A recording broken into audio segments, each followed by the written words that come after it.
Mume wangu, huyu hapa ni mshahara wangu. Nataka upange kila kitu ndani ya hii nyumba na matumizi yako pia wewe, yani yako included kwenye hela. Mke wangu, wewe ndio wafanya kazi na huu mshahara ni wako wewe. Kwa nini unikabidhi mimi nikupangie wewe chapo na nipangie matumizi hapa ndani? Wewe ndio ulinifanya mimi mpaka nikaenda kufanya kazi, na una haki ya kunijulia mshahara wangu, pia kunipangia mshahara wangu.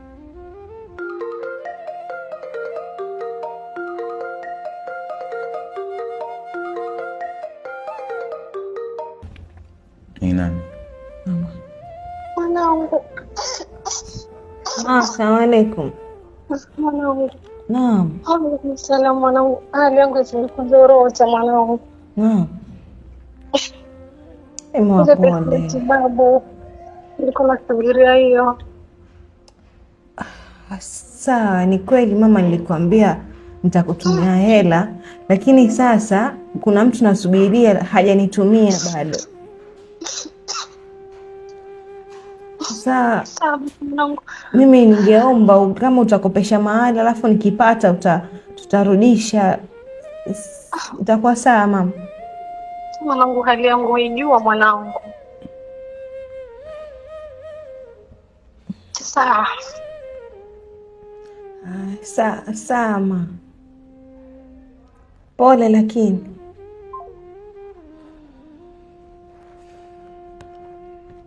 Sasa mama alikuwa yahitaji kiasi gani? Kama 8,000 hapo.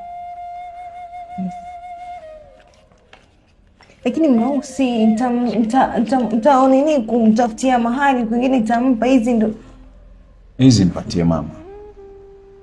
Kwanza nikushukuru kwa heshima ambayo umenipatia, kwa sababu mume ndo anakuja kwanza kisha mzazi. Kwa hiyo sitaki kumvunjia heshima mama. Hii ni 10,000. Kama yahitaji 8 mpe hizi 10,000. Unaokika hujakasirika mwanangu? Mimi niko sawa. Asante. Sawa.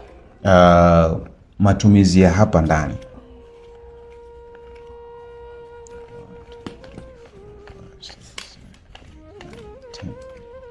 Hizi 10 ni zako. Utajiangalia mambo ya mavazi, usafiri wa kwenda kazini na namna hiyo. Sawa mke wangu? Hizi zenye zimebaki ni 20,000.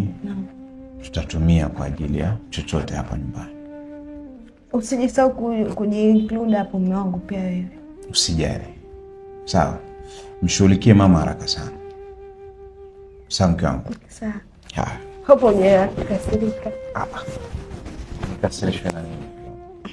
Heshima ambayo umenipatia. Ni wanawake wachache sana, wanawake kidogo sana ambao wako tayari kufanya hiki ambacho umekifanya wewe.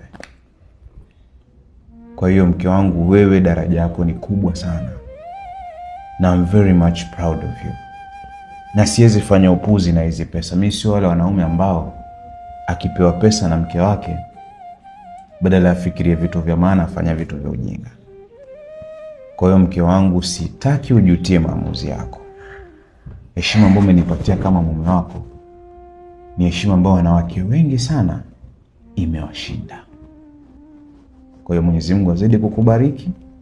Mwenyezi Mungu akufungulie riziki zako na kazini kwako, na kuombea uzidi kupanda cheo na cheo na cheo. Sawa.